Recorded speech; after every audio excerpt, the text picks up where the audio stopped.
नमस्कार दोस्तों पूरे देश की निगाहें इस पर थी कि आखिरकार पूजा खेडकर के मामले में क्या होता है। स्पेशली जो यूपीएससी के एस्पिरेंट्स हैं काफ़ी कठिन परिश्रम करते हैं, मेहनत करते हैं ताकि उनका यूपीएससी में सिलेक्शन हो सके। लेकिन कोई एक ऐसा कैंडिडेट जो डॉक्यूमेंट्स फॉर्ज करके गड़बड़ करके सिलेक्शन प्राप्त करता है और एक डिजर्विंग कैंडिडेट का जो सिलेक्शन है उसको कैंसिल कर देता है, तो कहीं ना कहीं इसकी चर्चा होगी। तो देखिए क्या हुआ है कि सुप्रीम कोर्ट में एक मामला गया पूजा खेडकर से रिलेटेड बेल को लेकर, और सुप्रीम कोर्ट ने एंटीसिपेटरी बेल पूजा खेडकर को दे दिया है। इनफैक्ट यहां पर सुप्रीम कोर्ट के जो जज हैं उनका जो स्टेटमेंट आया उसको लेकर भी काफी चर्चा चल रही है। सुप्रीम कोर्ट के जज ने कहा कि क्या पूजा खेडकर ने हत्या की है किसी की, जिसकी वजह से हमें बेल नहीं देना चाहिए। तो इसको लेकर भी चर्चा हो रहा है कि आखिरकार क्या इस पूरे मामले को लीनियंट तरीके से लिया जा रहा है, हुआ क्या अभी तक, वो सब कुछ मैं आपको डिटेल से बताऊंगा इस वीडियो में। चलिए आगे बढ़ते हैं, लेकिन उससे पहले आप सबको बता दूं 26 मई से यूपीएससी का जो हमारा फाउंडेशन बैच है ये स्टार्ट हो रहा है। इसमें सबसे खास बात यह है कि इसमें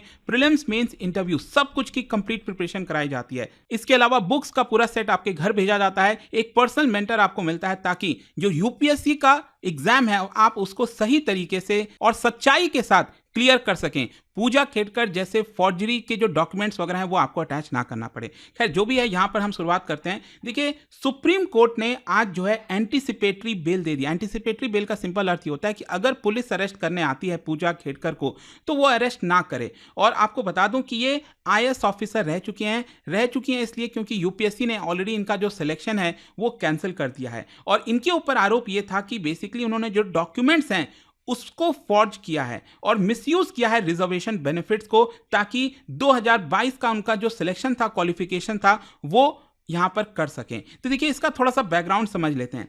पूजा खेडकर का जो सिलेक्शन हुआ था आईएएस में वो हुआ था 2022 में, लेकिन उसके जस्ट बाद उनके ऊपर आरोप लगा कि उन्होंने कई सारे गड़बड़ियां की। सबसे पहले डॉक्यूमेंट्स को लेकर क्या हुआ, देखिए आरोप उनके ऊपर यह था कि यहां पर जो ओबीसी का फेक डॉक्यूमेंट है, सर्टिफिकेट है, वो उन्होंने एग्जाम प्रोसेस में लगा दिया ताकि रिजर्वेशन का बेनिफिट मिल सके। उन्होंने यहां पर अपना जो डिसेबिलिटी का स्टेटस है वो भी मिसरिप्रेजेंट कर दिया, और जो पीडब्ल्यूडी होता है, बेसिकली जो पर्सन्स विद डिसेबिलिटी वाला रिजर्वेशन बेनिफिट होता है, वो भी उन्होंने प्राप्त कर लिया। तो एक तो ये डॉक्यूमेंट्स का मामला सामने आया। फिर दूसरा यहां पर यह बोला गया कि यूपीएससी ने आगे चलकर जब स्क्रूटनी की, जब ये मामला सामने आया, तब जाकर पता चला कि हां उन्होंने अपना जो क्लेम किया है कि वो डिसेबल्ड है वो गलत है। उन्होंने जो भी डॉक्यूमेंट्स वगैरह सबमिट किए थे वो एक प्रकार से गलत थे। And she was also accused of concealing facts, मतलब जो एक्चुअल फैक्ट होता है जो आपको फॉर्म में यूपीएससी को बताना होता है वो भी उन्होंने छुपाया ताकि रिजर्वेशन सिस्टम का वो बेनिफिट ले सकें। अच्छा यहां पर मैं आपको बता दूं ये मामला आया कैसे सामने।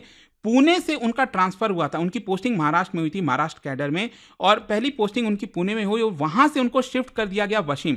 लेकिन वशिम शिफ्ट क्यों किया गया, क्योंकि पुणे में उनके ऊपर कई सारे आरोप लगे। यहां पर अगर आप देखोगे उनका जो प्रोबेशन का पीरियड था पुणे के अंदर, पूजा खेडकर पाई गई कि उन्होंने बहुत सारे अनवांटेड डिमांड्स रखे हैं। मतलब अपना जो पोजीशन है, आईएएस का जो पोजीशन है, उसके माध्यम से गलत डिमांड उन्होंने रखी। फॉर एग्जांपल जो ऑडी कार है, उनकी जो प्राइवेट ऑडी कार है, उसमें लाल बत्ती लगाकर जो है वो घूम रही थी। फिर इसके अलावा वीआईपी नंबर प्लेट हो गया। महाराष्ट्र गवर्नमेंट से कई सारे वो बेनिफिट्स लेना चाह रही थी। फॉर एग्जाम्पल जो ऑफिशियल व्हीकल होता है, इसके अलावा अकोमोडेशन हो गया, उनका ऑफिस का चैम्बर हो गया, एडिशनल स्टाफ हो गया। मतलब प्रोबेशन के समय जो चीजें अलाउड नहीं भी होती हैं वो भी वो लेने का कोशिश कर रही थी। और कहीं ना कहीं ये जो मामला सामने आया, इसको देखते हुए इनका जो ट्रांसफर है वो वशीम कर दिया जाता है, और तब से लेकर इसके बारे में काफी चर्चा चल रही होती है। अच्छा यहां पर जब मामला सामने आया, जब यहां पर इस पूजा खेडकर के बारे में पता किया गया, यूपीएससी के द्वारा उनके डॉक्यूमेंट्स वगैरह की जांच की गई, इसको देखते हुए फाइनली यूपीएससी ने डिसाइड किया कि उनका जो कैंडिडेचर है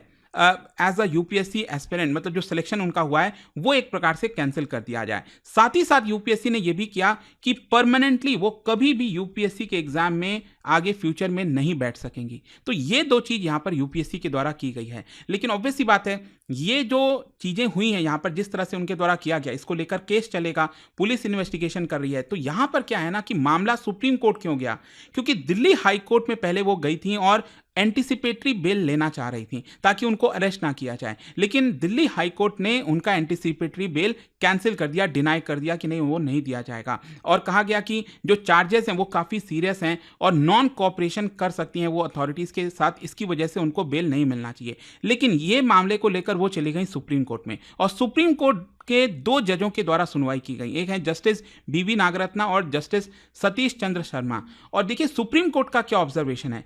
जो बेंच थी 2 जजों की, उन्होंने यहां पर क्वेश्चन किया कि आखिरकार उनका कस्टोडियल इंटरोगेशन क्यों चाहिए।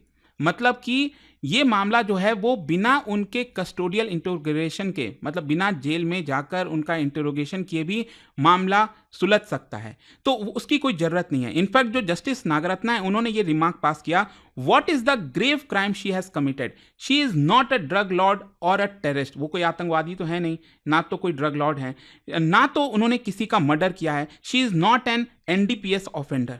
तो उनको यहां पर इंटरोगेशन क्यों करने की जरूरत है, कस्टोडियल इंटरोगेशन। अगर हाँ उनसे कोई पूछताछ वगैरह करनी है तो आप कभी भी उनको बुला सकते हो। तो कोर्ट ने यहां पर कहा है कि this is not a case warranting arrest, उनको अरेस्ट करने की जरूरत नहीं है। Khedkar should cooperate with the investigation but does not need to be taken into custody. तो इसी की वजह से उनको एंटीसिपेटरी बिल सुप्रीम कोर्ट ने दे दिया है। तो यहां पर एंटीसिपेटरी बिल दिया गया विथ कंडीशंस, ध्यान रखिएगा। ये बोला है सुप्रीम कोर्ट ने कि उनको फुल्ली कोऑपरेट करना पड़ेगा इन्वेस्टिगेटिंग ऑफिसर्स के साथ। She can not leave the country, देश से बाहर नहीं जा सकती विदाउट परमिशन।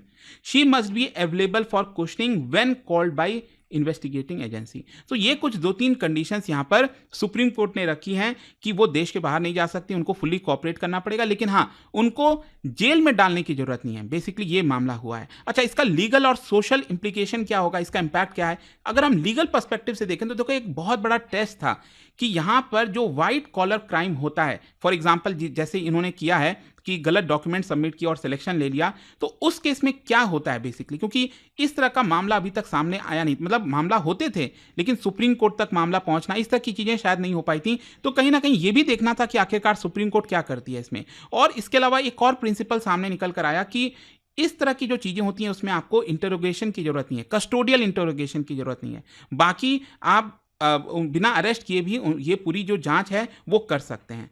फिर इसके अलावा सोशल डिबेट भी स्टार्ट हो रहा है। ये केस जो है जैसा मैंने आपको बताया पूरे देश भर में डिबेट छिड़ गया over the misuse of reservation system. मतलब जो क्रिटिक्स हैं वो आर्ग्यू कर रहे हैं कहीं ना कहीं एक कड़ा एक्शन लेना चाहिए था पूजा खेडकर के खिलाफ, लेकिन यहां पर कई बाकी के जो लोग हैं उनका ऐसा मानना है कि नहीं, यहां पर यूपीएससी को ज्यादा सावधानी बरतनी चाहिए थी। क्यों नहीं यूपीएससी ने पहले ये सारी चीजों की जांच की, बाद में, क्योंकि ऑब्वियस सी बात है ना, आप सोच के देखो अगर यूपीएससी सही से जांच कर देती तो जो एक डिजर्विंग कैंडिडेट है उसका सिलेक्शन हो जाता। सोचिए आज उसका सिलेक्शन नहीं हुआ होगा, वो यूपीएससी में नहीं है जबकि वो डिजर्व करता होगा।